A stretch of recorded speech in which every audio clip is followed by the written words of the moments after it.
ஓம் ஸ்ரீராம ராம ராமேதி ரமே ராமே மனோரமே சகசிரநாம தத்துல்யம் ஸ்ரீராமநாம வராணனே. உலகம் யாவையும் தாமுழா வாக்கலும் நிலைபெறுத்தலும் நீக்கலும் நீங்களா அழகிலா விளையாட்டுடையார் அவர் தலைவர் அன்னவர் சரண் நாங்களே. எத்திர எத்திர ரகுநாத கீர்த்தனம் தத்திர தத்திர கிருத்தமாஸ்தகாஞ்சலிம் வாஷ்பவாரி பரிபூர்ணலோச்சனம் மாருதிம் நமது ராட்சசாந்தகம். அஞ்சிலே ஒன்று பெற்றான் அஞ்சிலே ஒன்றை தாவி அஞ்சிலே ஒன்று ஆறாக ஆரியர்க்காக ஏகி அஞ்சிலே ஒன்று பெற்ற அணங்கை கண்டு அயலாரூரில் அஞ்சிலே ஒன்றை வைத்தான் அவன் எம்மை அழித்துக் காப்பான். இன்னைக்கு நம்ம கம்பராமாயணத்துல பாலகாண்டத்துல மிதிலை காட்சி படலத்துல 149வது பாடல் பார்க்க போறோம். வீசுகின்ற நிலாச்சுடர் வீழ்ந்ததால் ஈசனாம் மதி ஏகலும் சோகத்தால் பூசுவின் கலவை புனை சாந்தினை ஆசை மாதர் அழித்தனர் என்னவே. இதுதான் பாட்டு. இப்ப நம்ம பதம் பிரிச்சு பொருள் பார்க்கலாம். ஈசனாம் மதி, உயிருக்கு உயிரான சந்திரன் என்னும் கணவன், ஏகலும் தம்மை பிரிந்து போன பின்பு ஆசை மாதர் திசைகளாகிய அவனுடைய ஆசை மனைவியர், பூசுவெள் அக்கொழுனால் பூசப்பட்ட வெண்மையான கலவை புனை சாந்தினை கலவையாகிய சந்தன குழம்பை சோகத்தால் அவனை பிரிந்த துயரத்தால் அழித்தனர் என்ன. அழித்து விட்டவர்களைப் போல வீசுகின்ற நிலாச்சுடர் சந்திரன் மறைந்த அளவில் முன்பு எல்லா திசையிலும் பரவியிருந்த அவனது ஒளியாகிய நிலா வீழ்ந்தது, ஒளி இழந்தது. இப்ப நம்ம இந்த பாட்டுல இருக்கக்கூடிய நயங்களை பார்க்கலாம். சென்ற பாடல் மாதிரியே இந்த பாட்டும் திங்களின் மறைவு பற்றின ஒரு பாடல் தான். இதுவும் தற்குறிப்பேற்றணிக்கு ஒரு சிறந்த உதாரணம். அதாவது சென்ற பாட்டில எப்படி மேற்கு திசையானவள் நெற்றி சுட்டி அறுபட்டு திலகம் இழந்தாள் அப்படின்னு, மேல் திசையால் சுடர் கொழுந்து சேர்நுதர் அறுசுட்டி போய் அழிந்தது என்னவும் அப்படின்னு சொன்னார்ல, அதனை தொடர்ந்து இங்க எல்லா திசைகளும் நிலவின் ஆசை மாதர் அப்படின்னு சொல்றாரு. ஆசை மாதர் அப்படின்னா நம்ம மாதர்னா பெண்ணுன்னு தெரியும்.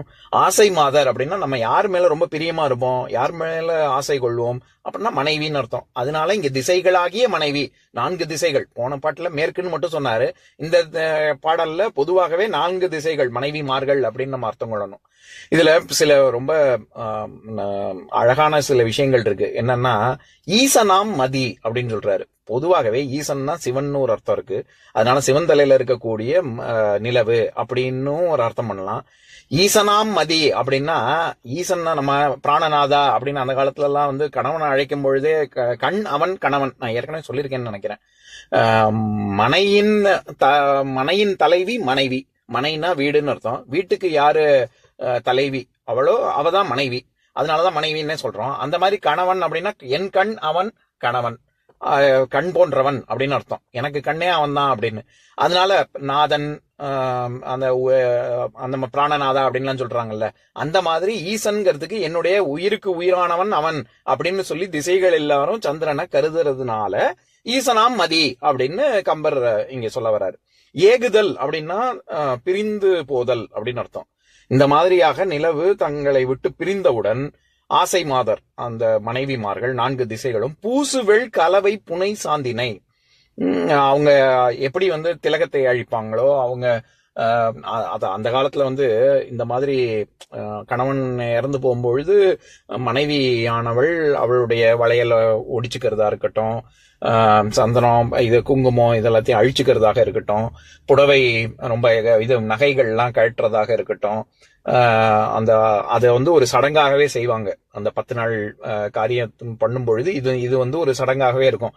இதனுடைய நுட்பம் என்னன்னா, ஏதோ பெண் அடிமைத்தனம், கணவன் இல்லைன்னா பெண் எதுவுமே இல்லை அப்படி அர்த்தம் கிடையாது.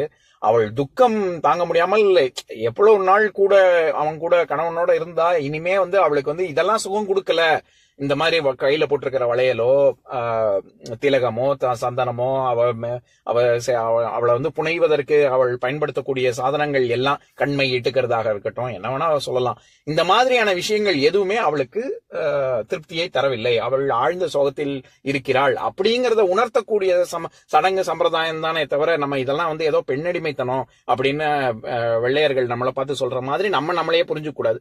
எதுக்கு சொல்ல வர்றேன், அந்த மாதிரியான விஷயங்கள்லாம் இருக்குல்ல, அதெல்லாம் இந்த சந்திரன் நீங்கியவுடன் இந்த ஆசை மாதரான திசைகள் எல்லாரும் அந்த மாதிரியாக அவங்க ஒளி இழந்தார்கள் அப்படின்னு சொல்றாரு.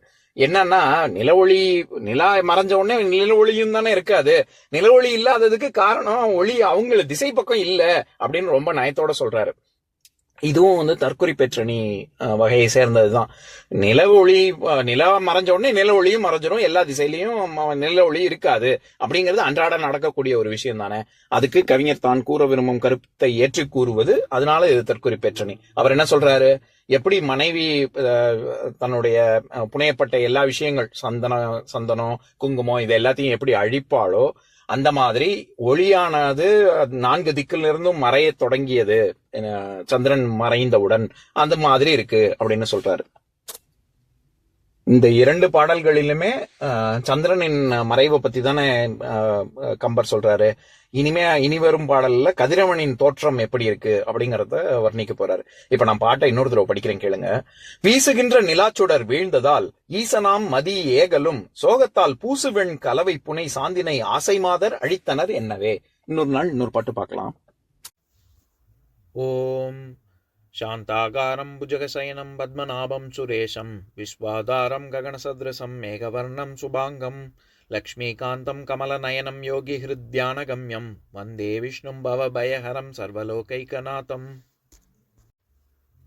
உம்பரோடு இம்பர்காரும் உலகம் ஓர் ஏழும் ஏழும் எம்பெருமான் என்று ஏத்தி இறைஞ்சி நின்று ஏவல் செய்ய தம்பியரோனும் தானும் தருமமும் தரணி காத்தான் அம்பரத்து அனந்தர் நீங்கி அயோத்தியில் வந்த வள்ளல். ஓம் பூர்ணமதః பூர்ணமிதம் பூர்ணாத் பூர்ணமுதஸ்யதே பூர்ணஸ்ய பூர்ணமாதாய பூர்ணமேவாவசிஷ்யதே. ஓம் சாந்தி சாந்தி சாந்திः. ஓம் சர்வேஷாம் ஸ்வஸ்திர்பவது சர்வேஷாம் சாந்திர்பவது சர்வேஷாம் பூர்ணம் பவது சர்வேஷாம் மங்களம் பவது. ஓம் சாந்தி சாந்தி சாந்திः. ஓம் சர்வே பவந்து சுகினः சர்வே சந்து நிராமயாः சர்வே பத்ராணி பஷ்யந்து மா கஷ்சித் துக்கபாக் பவேத். ஓம் சாந்தி சாந்தி சாந்திः.